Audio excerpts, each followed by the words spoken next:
মাত্র ৬,৫০০ টাকা শালী থেকে ধার নিয়েছিলেন, আর টোটাল আপনার মূলধন কত ছিল? আমার মূলধন ছিল ১৬,৫০০ টাকা। ১৬,৫০০ টাকা দিয়ে কি করছিলেন আপনি? ১০,০০০ টাকা দিয়ে একটা মেশিন কিনছি। আর এখন বছরে কত টাকা বিক্রি হয়? আমাদের হচ্ছে বার্ষিক টার্নওভার আছে এখন ৫০ কোটি টাকার উপরে। ৫০ কোটি টাকা যেহেতু বার্ষিক টার্নওভার, মোটামুটি বুঝতেই পারছি মোটামুটি সফলতার উচ্চ শিখরে পৌঁছে যাচ্ছেন বা গিয়েছেন। টোটাল মিলিয়ে আমাদের হবে ২০০ থেকে ২৫০ কোটি টাকা আমাদের এরকম। আমাদের যে একটা আউটলেট মিনিমাম ১ কোটি টাকা বাজেট থাকে। অনেকে মনে করেন আচ্ছা বিজনেস করেছি, লস খাইছি, আপনারা কিভাবে লাভ করেন বুঝি না। মানে আমিও নিজেও বিজনেস করতে চাচ্ছি একজন নতুন উদ্যোক্তা হিসেবে। আপনিও তো অনেকবার নিঃস্ব হয়েছেন, হননি? অনেকবার হয়েছি, ফ্যাক্টরি ছেড়ে দিয়েছি, একেবারে ৩ মাস বন্ধ ছিল, এরকম হয়েছে। এমন হয়েছে যে আমি ফোন অফ করে গিয়ে কমলাপুর রেল স্টেশনে গিয়ে বসে থাকতাম। এমন হয়েছে যে আমি আমার নিজের ওয়াইফের শালীর গহনাগাটি নিয়ে একসাথে এরকম বন্ধক রাখতে গিয়ে আমি বিক্রি করে ফেলছি।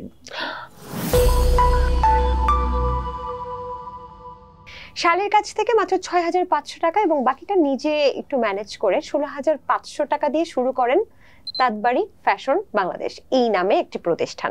এবং আসাদ ভাই বর্তমানে বার্ষিক নাকি তিনি বিক্রি করেন বা বার্ষিক টার্নওভার ৫০ কোটি টাকা। টোটাল আপনার মূলধন কত ছিল? আমার মূলধন ছিল ১৬,৫০০ টাকা। ১৬,৫০০। আর এখন বছরে কত টাকা বিক্রি হয়? আমাদের হচ্ছে বার্ষিক টার্নওভার আছে এখন ৫০ কোটি টাকার উপরে। ২০১৭ সালে কি নিয়ে শুরু করলেন? ১৬,৫০০ টাকা দিয়ে কি করছিলেন আপনি? ১৬,৫০০ টাকা দিয়ে আপু আমি সর্বপ্রথম কিনেছি ১০,০০০ টাকা দিয়ে একটা মেশিন কিনছি। কিসের মেশিন? সুইং মেশিন, যেটা দিয়ে স্টিচ করা যায়। আচ্ছা, একটা সুইং মেশিন আর একটা চায়না সুইং মেশিন, যেটা দিয়ে আমরা একটা পাঞ্জাবি টোটাল, যেটা দিয়ে আমরা সেলাই করতে পারি, স্টিচ মেশিন। আর কিছু ফ্যাব্রিক্স কিনেছি স্যাম্পল করার জন্য, তাঁতিদেরকে হোক বা আমাদের ভিতরে যারা কাজ করে ওয়ার্কার কারিগর তাদেরকে হোক, তাদেরকে আমরা ওই ১ সপ্তাহ পরেই তাদেরকে বিল দিতে হয়, সাপ্তাহিক পেমেন্ট যেটা বলি আমরা। প্রথমবার পাইছিলেন কোনো টাকা? না, প্রথমবার টাকা পাইনি, 1 টাকাও না। দ্বিতীয়বার কি হয়েছিল? দ্বিতীয়বার হচ্ছে প্রথমবার কয়টা শাড়ি উৎপাদন করছে? শাড়ি নাকি? শাড়ি না, প্রথমে আমি উৎপাদন করছি 3 পিস। সেগুলো বিক্রি হয়েছিল? না, বিক্রি করতে পারিনি এগুলো। ওগুলো না, একটাও না। ওগুলো হচ্ছে স্যাম্পল। সিরিয়াসলি? মানে একটাও বিক্রি হয় না? আপনি সেই বিজনেস ধরে রেখেছেন? হ্যাঁ। আচ্ছা, আমি ধরে নিছি যে এখন আমার যেটা আমি করছি এটা হচ্ছে একটা স্যাম্পল। একটা ডিজাইনার হিসাবে, একটা শিল্পী হিসাবে এগুলো আমার সামনে থাকলে আমি একটু শান্তি পাবো যে আমি কিছু একটা করছি। আর প্রতিদিন অফিস থেকে যখন বাসায় আসতাম তখন ওয়ার্ড্রোব থেকে খুলে খুলে দেখতাম। আর আমার মিসেস বলতো, তুমি এগুলো দেখে কি মজা পাও? আমি বলছি আমার স্যাম্পল, আমার ফ্যাক্টরিতে করা স্যাম্পল। দেখা গেছে আমার ফ্যাক্টরিতে সব ছিল না, তখন বাইরে যাইতে হইতো। দেখা গেছে এমব্রয়ডারি বাহির থেকে করে আনতাম, হাতের হ্যান্ড ওয়ার্কটা বাহির থেকে করে আনতাম, আর স্টিচটা নিজে করতাম, করাইতাম। সুতাগুলো নিশ্চয়ই নিজেই কিনতে গেছিলেন? কোথা থেকে কিনছিলেন? ঢাকা সদরঘাট। আপনার মেকিংটা আপনি আমার সামনে এখন যা করবেন তাই, এরপরে যদি বলেন 1 টাকা বাড়তি দেওয়ার জন্য আমি দিব না। তো ওই কনসেপ্টটা ধরে রাখছি বিদে আলহামদুলিল্লাহ তাঁতবাড়ি আজকে তাঁতবাড়ি। মানে রুলস ইজ রুলস। আচ্ছা, তারপরে কি হলো? আপনি প্রথমবার কতগুলো পিস করলেন? প্রথমবার আমি টোটাল মনে হয় 9টা 3 পিস করেছিলাম। 9টা, একটাও বিক্রি হয় নাই। দ্বিতীয়বার কি করলেন? আসলে বিক্রি হয় নাই বলতে এরকম যে 9টা 3 পিস আমি সবগুলো বিক্রির জন্য আসলে করিনি, একটা স্যাম্পল। হ্যাঁ, এই স্যাম্পলগুলো দিয়ে আমি বিভিন্ন প্রতিষ্ঠান থেকে অর্ডার আনবো। ওই যে বললাম না যে সকালবেলা ঘুম থেকে উঠে ড্রয়ারের মধ্যে হাত দিয়ে স্যাম্পলগুলো নিয়ে এর বিছানার মধ্যে বসতাম আর দেখতাম খুলে খুলে। আর আমার মিসেসকে বলতাম, যে আমার ওয়াইফকে বলতাম যে দেখো কোনটা সুন্দর এর মধ্যে সবচেয়ে, আর তুমি একটা কাজ করো, তুমি একটা পরো। আবার উনি এগুলো দেখা পছন্দ করতো না, মানে আমি যে দেখতাম ওনার কাছে ভালো লাগতো না, বলতো লেট হয়ে যাচ্ছে, তাড়াতাড়ি অফিসে যাও। আবার আমি আবার বলতাম এটা মনে হয় তোমাকে পড়লে ভালো লাগবে, এটা পড়ো। একটা কথা আছে যে তাঁতবাড়ি আমাদের যে লেভেলগুলো থাকে, আমরা যে একটা ব্র্যান্ডিং লোগোটা থাকে এখানে ঘাড়ে লাগাই বা হচ্ছে পকেটে লাগানো হয়। আমার মনে আছে যে আমার লোগো করার মতো টাকা ছিল না, আমি করছি কি এক ধরনের ফিতা পাওয়া যায় আর কি, ফিতা পাওয়া যায়, ওগুলো কেটে কেটে আমি হাতে লিখে মার্কার কলম দিয়ে তাঁতবাড়ি লিখে তারপরে লাগাইতাম, মানে দেখার জন্য যে আমার ব্র্যান্ডের 3 পিস। আচ্ছা, লকডাউনের পরে একটা টার্নিং মোমেন্ট চলে আসছে, যখন উনি অফিশিয়ালি ভাবে একটা স্বীকৃতি দিল আর কি, যে তুমি এখন ব্যবসাটা করো, আমার যা আছে এগুলো সেল করো। এটা কত সালে? এটা হচ্ছে কোভিড-19 এর পরে। এটা 20-এ তো কোভিড হলো, 20-21 লকডাউন, 21-এর শুরুর দিকে আর কি। ওয়ার্কারদের সবার বিল টিল দিয়ে বাসায় খালি হাতে গেছি, তখন এরকম ছিল আর কি, কখনো মেঘ কখনো রৌদ্র, এরকম আর কি, কখনো ভালো ছিলাম কখনো খারাপ ছিলাম, কি হবে বুঝতে পারছিলাম না। এমন হয়েছে যে সবাইকে টাকা দেওয়ার পরে আমার মাকে কিছু টাকা দিব, ঈদের সময় মাকে কিছু টাকা দেয় না, তো মায়ের বাসায় গেছি, মা বুঝতে পারছে যে আমার পকেটে মনে হয় আসলে টাকা নেই, তো মাকে বললাম কি যে আমাকে কিছু টাকা দিয়ে যাই, তুমি এইবার আর বেশি টাকা দিতে পারবো না ঈদে, তুমি এটা দিয়ে পান খেও, বলে তোর কাছে মনে হয় টাকা নাই। আমি বললাম না, আছে টাকা, তুমি নাও। পরে আমার আম্মাকে আমি 4000 টাকা দিয়ে আসছি, পকেট পুরো একদম ফাঁকা। এটা আবার পরের আরেকটা ঈদের কথা। তখন মা বললো যে তোর কাছে মনে হয় টাকা নেই। তো চলে আসছি, চলে আসার পরে মা পিছন দিয়ে ডাক দিয়ে বললো কি টাকাটা নিয়ে যাতি, মনে হয় তোর কাছে আসলেও টাকা নেই। মা তো আসলে মায়েরা সব বুঝে। তো আমি জোর করে দিয়ে চলে আসছি। এর মাঝখানে আমাকে এক পার্টি ফোন দিয়ে বলছি কি আসাদ ভাই আপনার, তখন আমি প্রোডাক্ট দিতাম কিভাবে মানুষকে, আফটার সেল, মানে আমার প্রোডাক্ট তার কাছে থাকবে, সেল করে সে টাকা দিবে। ও আচ্ছা আচ্ছা, এটা তো মানে বিভিন্ন আউটলেটেও এখন প্রচলন, আমি যতটুকু জানি। রমজান মাসে পুরো টাকা সেল আরম্ভ হবে, দিতে থাকবে, লাস্টে গিয়ে 25-26 হাজার পরে আর কোনো টাকা দিবে না। তো যখন আম্মাকে টাকা দিয়ে আসছি, আমার মাকে বাসায় ফিরতেছিলাম, তখন হচ্ছে আমার মা টাকাটা রিটার্ন করে দিবে, আমি নিয়ে আসিনি, খুব তাড়াহুড়ো করে চলে আসছি। তো রাস্তায় যখন আসছি, একটা পার্টি আমাকে ফোন দিয়ে বলতেছে আসাদ ভাই একটা কাজ করেন, একটু আসেন। আমি বলছি কেন আসবো, আপনার তো টাকা দেওয়ার দিন খান শেষ, আপনার সাথে হিসাব তো ক্লোজ, ঈদের পরে বলে দিলেন, কোন একটু আসেন। তো দোকানে গেছি, যাওয়ার পরে আমাকে করলো কি যে ভাই এই নেন, এই 40,000 টাকা রাখেন, এটা হচ্ছে আপনার পাঞ্জাবি আর 3 পিস যেগুলো আছে, আজকে খুব ভালো সেল হয়েছে আপনারটা, 40,000 টাকা রাখেন। ওই প্রথম? হ্যাঁ, পৃথিবীতে মা এমন একটা জিনিস যে মাকে 4,000 টাকা দিছি, বিনিময়ে আল্লাহ আমাকে 40,000 টাকা দিছে। ও মাই গড, আমার গুজবাম্প হচ্ছে। আচ্ছা আসাদ ভাই, আপনাকে যদি এখন আমি জিজ্ঞেস করি যে সেদিন জব ছাড়াটা কি আপনার জন্য পারফেক্ট ডিসিশন ছিল, কি বল? হয়তোবা সেদিন জব না ছাড়লে তো আজকে তাঁতবাড়ি মনে হয় না আরো এত তাড়াতাড়ি তাঁতবাড়ি হইতো। একটা জেদ কাজ করছে যে আজকে থেকে আমার জব টব সব শেষ, ফুললি আমি একদম তাঁতবাড়িতে সময় দিব। তখন আমার স্যালারি ছিল 1.5 লাখ টাকা। 1.5 লক্ষ? 1.5 লক্ষ টাকা। এত বড় একটা ডিসিশন।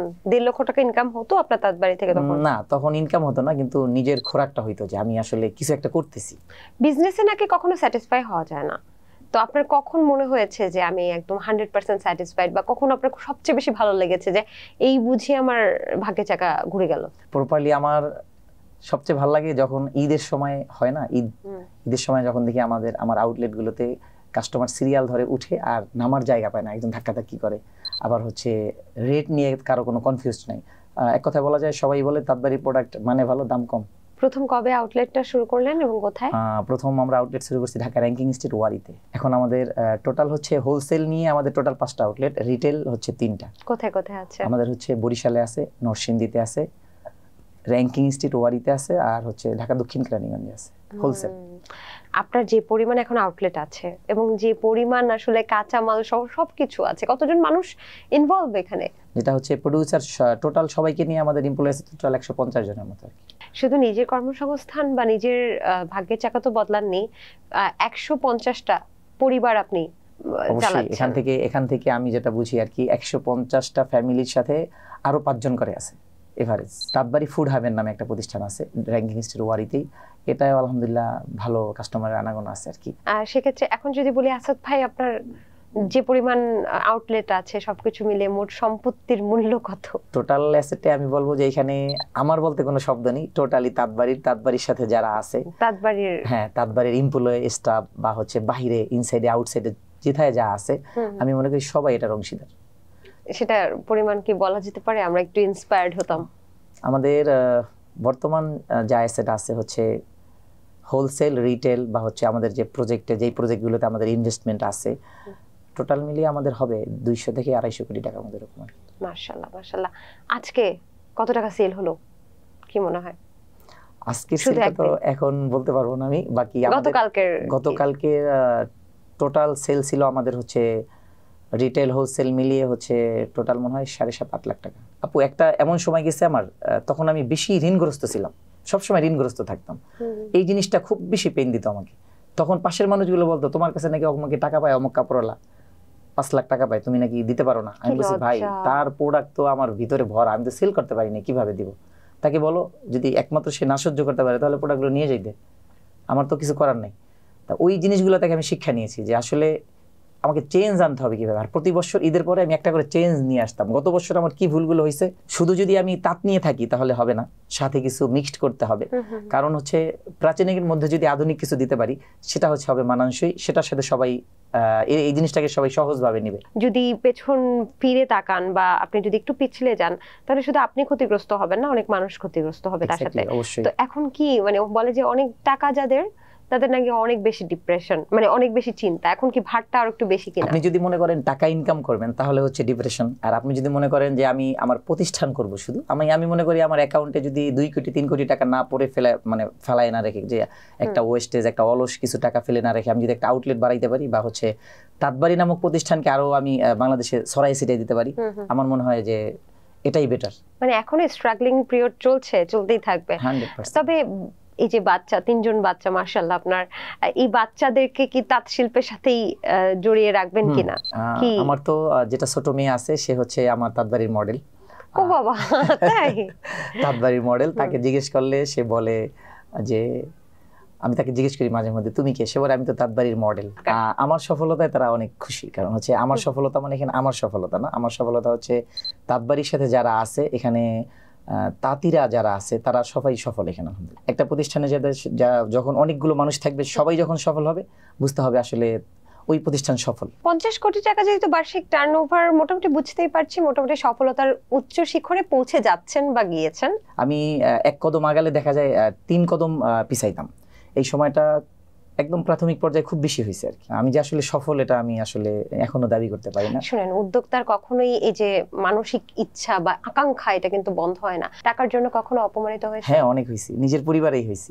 সিজন আসলে যখন একটা টাকার প্রয়োজন হইতো, যে আসলে তো আমার এরকম ব্যালেন্স ছিল না যে সিজন আসলে আমি বেশি প্রোডাকশন করব, তাঁতিদেরকে অ্যাডভান্স টাকা দিতে হইতো, যেটাকে আমরা বলি দাদন। যেমন সুতা কেনার জন্য অ্যাডভান্স টাকা, তাদেরকে আগামী 3 মাস তারা বাইরে যেতে পারবে না, এই জন্য তাদেরকে অ্যাডভান্স টাকা দিয়ে রাখা যে সে একমাত্র আমার কাজই করবে। বাইরে যেতে পারবে না মানে বাইরে কাজ করতে পারবে না। তারা ওই যে ঈদের জন্য বেশি প্রোডাকশন করতো, সিজনের জন্য বেশি প্রোডাকশন করতো, তখন হচ্ছে দায়িত্ব ছিল তাঁতবাড়ি টোটাল তার দেখাশোনা করবে। দেখা গেছে বিভিন্ন আত্মীয় স্বজনের কাছ থেকে টাকার দ্বারস্থ হইতাম যে আমার টাকার প্রয়োজন, তো যে কোনো ভাবে হোক আমার মিসেস তাসলিমা জামান উনি যে কোনো ভাবে হোক ম্যানেজ করে দিত। তো আমার ওয়াইফ এরকম একটা পেমেন্ট আমাকে ঈদের সিজনের জন্য এনে দিয়েছে, অল্প টাকা, মানে হয়তোবা 70 থেকে 75 হাজার টাকা এরকম। তখন আমার কাছে মনে হইতো যে এই টাকা অনেক টাকা। তো সে দেওয়ার সময় আবার বলতো টাকাগুলো তুমি কিন্তু পারফেক্ট টাইমে ব্যাক করতে হবে, আত্মীয় স্বজনের সাথে কিন্তু সম্পর্ক নষ্ট করা যাবে। এখন আমার তো নিয়ত ভালো ছিল, বিজনেস ভালো হবে, টাকা দিয়ে দিব, হয়তোবা সাথে সবাইকে আরো গিফট করবো, এই বছর ঈদে অনেক গিফট করবো। তো সব সময় তো আর সমান যায় না। তো আমি ওই বছর ঈদে পুরো ফলো ছিলাম। একদম কিরকম ফলো ছিলাম যে তাঁতিদেরকে সব টাকা দিয়ে টিয়ে মানে কোনো টাকাই ছিল না আমার কাছে। আমি বাসায় যখন আসতেছিলাম রাতের বেলা, আমাদের হচ্ছে চানরাইত বলতে একটা শব্দ আছে, চানরাইতে সব টাকা পরিশোধ করে সবাইকে, তাঁতিদেরকে, ওয়ার্কারদেরকে ওয়ার্কার বিল দিয়ে। এটা হচ্ছে 2018-19 এর দিকের কথা, 19-এর। আচ্ছা, মানে এটা কি ঈদের আগের চানরাতের কথা বলছেন? আচ্ছা আচ্ছা। সবার টাকা দেওয়ার পরে আমার কাছে অবশিষ্ট 1 টাকাও ছিল না। তার মানে হচ্ছে কেন ছিল না, আমি যে প্রোডাক্টগুলো প্রোডাকশন করেছিলাম, আমার যে টার্গেট ছিল যে এইগুলোতে আমি 25% বা হচ্ছে 15% এরকম প্রফিট করব, তখন দেখা গেছে আমার প্রোডাকশনের চেয়েও আমার কম দামে আরো সেল করতে হয়েছে, যে মেকিং চার্জ যেটা ছিল আমি প্রফিট করতে পারিনি। এখন তো দেখা গেছে যে আমি আসলে টাকাগুলো কিভাবে ব্যাক করব, ওই যে শালির টাকা এনে তো বিজনেস করছি। ওই ম্যাডাম মনে হয় তখন আমাকে বলে নাই ক্লিয়ার কথাটা যে আসলে শালির কাছ থেকে নিয়েছে না কার কাছ থেকে। চানরাইতে এরকম হয়েছে, টাকা দেওয়ার পর আমার কাছে 1 টাকাও ব্যালেন্স নাই যে আমি মানে ভাড়া দিয়ে বাসায় আসবো, এমন টাকাও ছিল না। মানে রাস্তায় হাঁটতেছি আর দুজন বলতেছি যে আসলে যদি এরকম সুযোগ থাকতো যে এই মুহূর্তে একটা কিডনি বিক্রি করে ব্যবসাটাকে আবার দাঁড় করানো, মনে হয় আমরা আগামী বছর আর ফ্যাক্টরি চালু করতে পারবো না ঈদের পরে, এরকমটা হয়েছে। তো মোটামুটি একদম ভেঙেই পড়ছিলাম যে কিডনি বিক্রি করারও চিন্তা করেছিলেন? হ্যাঁ, এটা স্বাভাবিক। ওই যে বললেন না যে মানুষের লাথিউসটা খাওয়ার চেয়ে কিডনি বিক্রি করা হলো অনেক ভালো। তা আমার কাছে মনে হয়েছিল এমন যে আমি ঈদের মধ্যে বাসায় যাবো না, কোথাও পালাই চলে যাবো, আমার বউয়ের সামনে যাবো না, আত্মীয় স্বজনের সামনে যাবো না। মানে এমনও কথা হয়েছিল যে কি তাঁতবাড়ি কি করে, তাঁতিদেরকে নিয়ে দরকার আছে, সে কি একাই বাংলাদেশে তাঁতিদেরকে নিয়ে কাজ করতে হবে বা তাঁতিদের প্রেরণা যোগাইতে হবে, তাঁত শিল্পটাকে ধরে রাখতে হবে, বাংলাদেশে অনেক মানুষ আছে। তো আমার তো স্বপ্ন ছিল আমি একটা ব্র্যান্ড ডেভেলপ করবো, আমি তাঁতিদেরকে নিয়ে কাজ করব, একটা কালচার নিয়ে কাজ করবো, একটা হেরিটেজ নিয়ে কাজ করব। তখন আমার এখন যে ব্র্যান্ড শপগুলো আছে, বিজনেসটা তখন এই ক্যাটাগরির ছিল না, আমার বাবা তখন ছিল আর কি। আমি ব্যবসাটাকে যখন ডান করবো, আমি রিটেল আউটলেট যখন একটা ব্র্যান্ড শপ নিয়েছি আর কি, এটা অনেক পরের কথা আর কি, 2021-এর কথা আর কি, যখন একটা ব্র্যান্ড শপ নিয়েছি ঢাকা র্যাঙ্কিং স্ট্রিট ওয়ারিতে। তখন হচ্ছে আমি আমার ফ্যামিলির কাছে বললাম কি যে আমি তো একটা আউটলেট নিতেছি, এখানে প্রায় বাজেট হচ্ছে 1 কোটি টাকার মতো, তো আমার কাছে 50 লাখ টাকার মতো আছে, আমার কিছু টাকা লাগবে।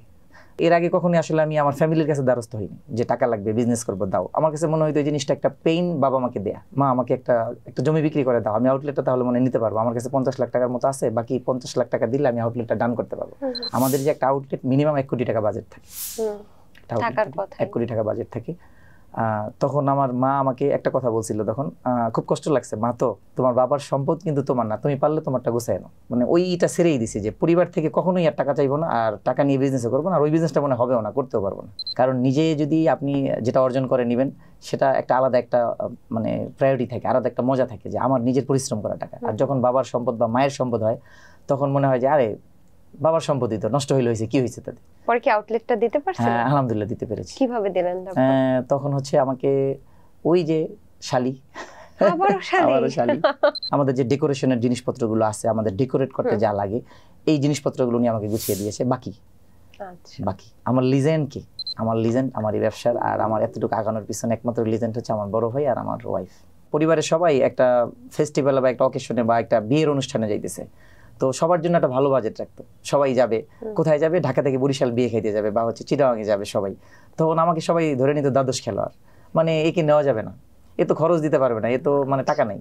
তো আমাকে সবাই লিস্ট থেকে বাদ দিয়ে দিত আর কি, যে জিজ্ঞেস করতো আচ্ছা তুই কি যাবি? আমি বললাম কেন যাবো না, তুই কি টাকা দিতে পারবি? সবাই কিন্তু পার ফ্যামিলি কিন্তু 10,000 টাকা খরচ হবে। তো আমি বলতাম তাহলে কি আমি যেতে পারবো না 10,000 টাকার জন্য? আমি যাবো না, তুমি টাকা দিতে পারবে না, তুমি যেতে পারবে না। আপনি বুঝতে পারেন যখন আসলে শ্বশুর বাড়ি থেকে ধার নেওয়া হয় তখন এই কষ্টটা কেমন, খুব খারাপ লাগে। সেটা আমি কিছুটা বুঝতে পারছি, কারণ আমি জীবনের গল্প রিলেটেড অনেকগুলো শো করি। আমি যে বললাম না যে আমার ওয়াইফ আমার সাথে কখন খারাপ ব্যবহার করতো, যখন তার তো আসলে নাক কান গলা এগুলো সচল আছে, সে তারও তো লজ্জা শরম আছে। মানুষ কিন্তু বাহিরের কথা শুনতে পারে কিন্তু আত্মীয় স্বজনের কথাগুলো শুনতে পারে না, বিশেষ করে নিজের ভাই বোনের কথাগুলো। আর হয়তোবা আমার প্রতি তার আন্তরিকতা ভালোবাসাটা খুব বেশি ছিল, সে চায় নাই কখনো আমাকে ছোট করতে। এমন হয়েছে যে আমি ফোন অফ করে গিয়ে কমলাপুর রেল স্টেশনে গিয়ে বসে থাকতাম। কেন? টাকার ভয়। আজকে তো টাকাটা নিয়ে গেলে বাসায় খবর আছে আমার, কারণ সকালবেলা তো বাসায় শালি আসবে, অমুকে আসবে, সমুকে আসবে। এমন হয়েছে যে আমি আমার নিজের ওয়াইফের শালির গহনাগাটি নিয়ে একসাথে, ওই যে একটা সিস্টেম আছে না বন্ধক রাখা, এরকম বন্ধক রাখতে গিয়ে আমি বিক্রি করে ফেলছি শালির গহনা। হ্যাঁ বিক্রি করে ফেলছি। তখন আমার কাছে মনে হইতো যে আমি যারা আমার কাছে টাকা পাবে, মানে কালকে একজনকে আমাকে টাকা দিতে হবে, তখন আমি ভাবতাম যে আসলে শালি তো আমাকে কিছু বলবে না বা আমার ওয়াইফ তো আমাকে কিছু বলবে না, তাদের কাছ থেকে আমি ছাড় পাবো, ডিসকাউন্ট পাবো। বাসায় গেলে হয়তো বা একটু বুঝাইয়া বললে বা একটু হাত ধরলে বা শালিকে একটু বুঝাইয়া বললে আমি আবার কিনে দিব। ইন্ডিয়ান কাপড় নিয়ে আসছিলাম, অনেকগুলো কাপড় নিয়ে আসছি, যে আমার কাপড় দরকার ছিল যা তার চেয়েও 3 গুণ বেশি। তো ওই টাকাগুলো আমি পে করতে পারতেছিলাম না, কারণ পর্যাপ্ত সেল ছিল না তখন। আর তখন আমার মার্কেট ভ্যালু এমন ভালো ছিল না। তখন দেখা গেছে প্রোডাক্ট বানাতাম, স্টক করতাম আর আশা করতাম যে মনে হয় এই মাসে সব সেল হয়ে যাবে, সবার টাকা দিয়ে দেবো, কিন্তু সেল একদম ডাউন ছিল। তখন তো রিচ করতাম না আর কি, তখন মানুষ আমাকে চিনতো না। বা তাঁতবাড়িকে এখন যেভাবে চিনে আলহামদুলিল্লাহ, যে এখন একটা তাঁতবাড়ির যে একটা পরিবর্তন বা হচ্ছে একটা ব্র্যান্ড হয়ে উঠেছে, তাঁতিদের সাথে যেভাবে আমরা কাজ করতেছি, ন্যায্যটা আদায় করে দিতেছি, একটা আমাদের সব জায়গাতে একটা সুনাম আছে। আর তখন প্রোডাক্ট সেল করতে আমাদের অনেক কষ্ট হইতো। অনেকে মনে করেন আচ্ছা বিজনেস করেছি, লস খাইছি, আপনারা কিভাবে লাভ করেন বুঝি না। মানে আমিও নিজেও বিজনেস করতে চাচ্ছি একজন নতুন উদ্যোক্তা হিসেবে। আপনিও তো অনেকবার নিঃস্ব হয়েছেন, হননি? অনেকবার হয়েছি, ফ্যাক্টরি ছেড়ে দিয়েছি, একেবারে 3 মাস বন্ধ ছিল, এরকম হয়েছে। কবে? বিশেষ করে লকডাউনের পরপর বাংলাদেশে কোভিড-19 মধ্যে লকডাউন ছিল, তখন যে অফ করছি তখন ফ্যাক্টরি স্টার্ট করতে আমার অনেক কষ্ট হয়েছে। তখন আমার একটু ব্যতিক্রম একটা সাপোর্ট পেয়েছি আমার ম্যাডামের কাছ থেকে, মানে ওয়াইফের কাছ থেকে। সে আমাকে নিজের গহনা নিজেই দিয়ে বলছে তুমি এগুলো রাখার দরকার নেই, সেল করো। তখন আমার উপরে তার একটা কনফিডেন্স আসছে যে 17তে শুরু করছে, তার মানে হচ্ছে কোভিড-19, তার মানে 2টা বছর সে পার করে ফেলছে। আর তখন সে বুঝতো যে হয়তোবা কিছু একটা করতেছে, রিচ করতেছে আর কি। তখন সে নিজেই বলছে গহনাগাটি দিয়ে মানুষ কি করে, তুমি এটা বিক্রি করো আর আমার শালির যেটা সেটা বন্ধক রাখো, ওটা সেল করিও না, কারণ ওটা তো আমাদের না। আর তখন আমার মনে হয় যে আমাদের একটা পরিবর্তন আসছে আর কি। আর যখনই উনি আমাকে সব গহনাগাটিগুলো দিয়ে দিল যে যাও সেল করে দাও, এবার শুরু করো, মানে একদম শুরু করো, মানে একদম তুমি যেভাবে পরিশ্রম করতেছো থামায়ও না, থামবা না কোথাও। আমি প্রতিদিন যেখানেই থাকি না কেন, আমি আমার কাছাকাছি যে আউটলেটটা থাকে, যেমন ওয়ারিতে বা হচ্ছে বরিশালে বা নরসিংদীতে, আমি পুরো বেলাটা আমি আউটলেটে সময় দিই, সেলে দাঁড়াই যাই, সেল করি, কাস্টমারের রিভিউটা দেখি। আর আরেকটা হচ্ছে যখন সে মুখ দিয়ে একদম স্বীকার করা যে তুমি বিজনেসটা করতে পারবা, করো, এইভাবে করো। এমনকি সে আমাকে হেল্প করতো কিভাবে, আমাদের যে হাতের কাজের প্রজেক্টগুলো ছিল সে নিজে গিয়ে গিয়ে গিয়ে গিয়ে যে মানুষের বাড়িতে বাড়িতে, আমাদের যেটা তাঁতবাড়ি হস্তশিল্প নামে একটা প্রতিষ্ঠান আছে, যেটা হচ্ছে এখন টোটাল প্রজেক্টে ম্যাডাম দেখাশোনা করে আর কি। আর আমার বিজনেসে এক কথায় বলা যায় যে আমাদের যে ফ্যাব্রিক্সগুলো, তারপরে হচ্ছে আমাদের হাতের কাজের ডিজাইনগুলো, ডেভেলপমেন্টের কাজগুলো টোটাল এখন আমার মিসেস করে আর কি। ওই প্রজেক্টে 30 জনের উপরে আমাদের টোটাল ফ্যাক্টরিতে কাজ করে। এখন তো আপনি না কাজ করলেও হয় না, আসলে এখন কাজ না করলে আমি যতটুকু আসছে আমার মনে হয় অতটুকু আরো পিছপা হয়ে যাব। কারণ একটা জিনিস ডেভেলপ করা বা হচ্ছে একটা স্ট্রাকচার তৈরি করা অনেক সহজ, কিন্তু এটাকে ধরে রাখা অনেক কষ্ট। আর আমার মনে হইতো যে একটা সময় আগে যা আমি পরিশ্রম যা করতাম, এখন আরো বেশি করতে হবে বা বেশি করি এখন। এই গল্পটা যদি আমি বলতে পারি, দেন হচ্ছে হয়তো বা বাংলাদেশের অনেকগুলো ইয়াং জেনারেশন যারা উদ্যোক্তা এখন হইতে পারে না, চিন্তা করতেছে যে আমরা কিছু একটা করব, হয়তোবা আমার এতটুকু কথা হয়তোবা একজনের একটা মানে রাস্তা খুলতে পারে যে আমি তাঁতবাড়িকে নিয়ে ভাবি বা আমার যারা এমপ্লয়ি আছে সবাইকে নিয়ে ভাবি। এটাকে ডিপ্রেশন বলেন, এটা বলি একটা আন্তরিকতা, ভালোবাসা। আমার স্টাফদেরকে যদি তাদেরকে মূল্যায়ন করাটা বা হচ্ছে তাদেরকে ধরে রাখাটা যদি বলি আমি ডিপ্রেশন, তাহলে ভুল হবে। একজন সফল মানুষ হচ্ছে আমি 5টা মানুষকে নিয়ে কাজ করি, 5 জন মানুষ একসাথে ভালো থাকা। যেমন আমি সবাইকে বলি, যখন তাঁতবাড়ির বাংলাদেশে যদি 100 আউটলেটও হয়, তখন তোমাদের সবার মিনিমাম, তোমরা সবাই যারা আছো সবার একটা করে আউটলেট থাকতে হবে। মানে আউটলেটগুলো আমার একা থাকবে না, তাঁতবাড়ির সাথে যারা আছে সবার একটা করে আউটলেট থাকতে হবে, এগুলো আমার একার না। টাকা যদি সফল হইতো তাহলে হয়তো বা তখন যেই সময়টা আমি কষ্ট করে আসছি তখন হয়তো বা আমি ব্যাংক লোন করতে পারতাম, এটা করতে পারতাম, ওইটা করতে পারতাম। কখনোই মনে হয় না যে আমি ব্যাংক লোন করে অনেক আগে যেতে পারবো, এরকমটা না। আমার তখন মনে হয়েছে যে একটা মানুষ সফল যখন সবাইকে নিয়ে প্রপারলি ভালো থাকবে। আর আমার আশপাশের মানুষদেরকে নিয়ে আমি সবসময় ভালো থাকার চেষ্টা করি। তাঁতবাড়িটাকে এইভাবে ধাপে ধাপে ধাপে ধাপে শুরু করলেন। আমি যতটুকু জানি ফ্যাশন ডিজাইনিং এর উপর আপনি পড়ালেখা করেছেন, কোন ইউনিভার্সিটি? বিডিআইটি থেকে। আচ্ছা, ফ্যাশন ডিজাইনিং এর উপর পড়ালেখা করেও কিন্তু বেশ পয়সাওয়ালা জব পাওয়া যায় আমি যতটুকু জানি। অবশ্যই। আমি বাংলাদেশের আমি কোনো ব্র্যান্ডের নাম বলবো না, অনেকগুলো ব্র্যান্ডের সাথে ছিলাম, যেগুলো হচ্ছে স্বনামধন্য ব্র্যান্ড একদম প্রথম সারির। লাস্ট আমি জব যে ছেড়েছি এটা হচ্ছে 19-এর দিকে। ও মানে জবের পাশাপাশি হ্যাঁ করতাম। এই জন্যই হচ্ছে আরো বেশি সমস্যা ছিল আর কি। তখন সে বলতো তুমি তো ভালো জব করতেছো, তাহলে তোমার আবার বিজনেস করার কি দরকার আছে? আর আমি তো তখন ওই যে ফ্যাশন ব্র্যান্ডগুলোর সাথে ছিলাম, তাদের কাজের পারপাসে আমাকে তাঁতিদের কাছে যেতে হইতো। তাঁতিরা কিভাবে সুতা উঠায়, কিভাবে সুতার টুইস্টিংটা করে, আবার দেন হচ্ছে কিভাবে একটা তাঁতিদের একটা আছে কাঠের মাক্ষি বলে এটাকে, মাক্ষিটার সাথে কিভাবে সুতা পেঁচায়। মানিকগঞ্জে হাতের কাজের প্রজেক্টে যাইতাম, এখানে তাঁতি না, যেটা আমরা বলি হস্তশিল্প আর কি, ওখানে যাওয়া হইতো। তো তখন হচ্ছে আমি তখন গিয়ে আমার নিজের মধ্যেই হইতো যে এরা তাঁতিদেরকে নিয়ে যেভাবে কাজ করে, আমার মনে হয় যে তাঁতিরা আসলে ন্যায্য মূল্যটা পাইতেছে না। পারবো কিনা জানি না, বাকি আমার সবসময় একটা আশা যে আমি সবাইকে বলি যদি আমি মরেও যাই, তাঁতবাড়ি যদি থাকে তো তাঁতবাড়িটাকে তোমরা ডিসেবল করে না কখনো। কিন্তু বিদেশে কিন্তু বেশ চাহিদা আছে তাদের এখন 100%। যে বিশেষ করে আমরা যারা দেশে থাকি না, দেশের প্রতি তাদের একটা আলাদা টান থাকে। দেশে যদি কেউ বেড়াতে আসে, আমাদের প্রত্যেকটা আউটলেটে বেশি হচ্ছে ক্লায়েন্ট হচ্ছে প্রবাসী। আমাদের সিগনেচার প্রোডাক্টই হচ্ছে তাঁতের শাড়ি, ঢাকাই জামদানি শাড়ি, তাঁতের 3 পিস। বাহ, শুনছিলাম যে একটা স্বনামধন্য ব্র্যান্ডের সাথে ছিলেন, এখন যতটুকু জানি সেই ব্র্যান্ডের কম্পিটিটর আপনি। আমি কম্পিটিটরকে জানি না, তারা আমাকে কম্পিটিটর ভাবে। যদি আমি আউটলেট বাড়িওয়ালার সাথে কথা হয়েছে যে আমি অ্যাডভান্স করব, আমি এটা নিব, তা একটা বাড়িওয়ালা যদি জানে যে সে ডিজাইনার, তাকে একটু কমের মধ্যেই দিয়ে দিই। তো সে একটা কালচার নিয়ে যেহেতু কাজ করতেছে, একটা ঐতিহ্য ধরে রাখতেছে, সবাই হেল্পফুল আমার ব্যাপারে। আর আলহামদুলিল্লাহ আমরা যেই জায়গাতেই আউটলেট নিয়েছি বা নেই, এক কথায় বলা যায় যে কোনো ব্র্যান্ড যদি আমাদের কথা শুনে, তো সে গিয়ে দাবি করে যে উনি যদি অ্যাডভান্স দেয় 50 লাখ টাকা, আমরা দিব 1 কোটি টাকা, তাও এই আউটলেট আমরা চাই। ও আচ্ছা, কম্পিটিটর ভাবে দেখে। কম্পিটিটর ভাবে, কারণ এরা জানে যে এখন তারা যেভাবে আগাচ্ছে বা তারা তাঁত কিনে যেভাবে কাজ করতেছে, তাদের কাস্টমার এখন এক কথায় বলা যায় আমরা তুঙ্গে আছি আলহামদুলিল্লাহ।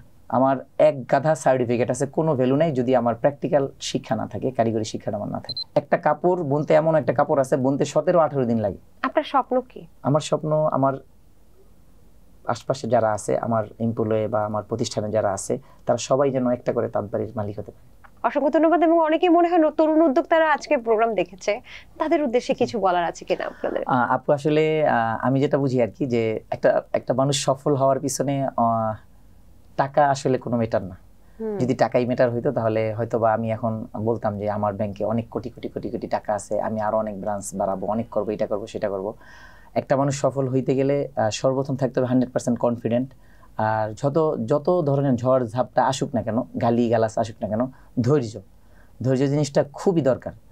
দর্শক, এই ছিল আজকের আয়োজন। একটা বিষয় কিন্তু আমার খুব ভালো লাগছে ভেবে, যে এই যে এত মানুষের বুলিং, এত মানুষের এত কথা, তুমি পারবে না, তুমি হয়তো শেষ, অমুক মানুষ তোমার থেকে টাকা পায়, এখনো শোধ করতে পারলা না, এই বিষয়গুলো, সামাজিক এই চাপগুলো যতদিন আমরা কানে নেই ততদিন কিন্তু আমরা লো ফিল করি। যখন এগুলোকে ছাপিয়ে উঠে আমরা এগিয়ে যেতে পারবো তখনই মনে হয় যে সফলতার দ্বার প্রান্তে পৌঁছাতে পারবো। এটা আমার আজকে আসাদ ভাইয়ের কথা শুনে আমার মনে হয়েছে।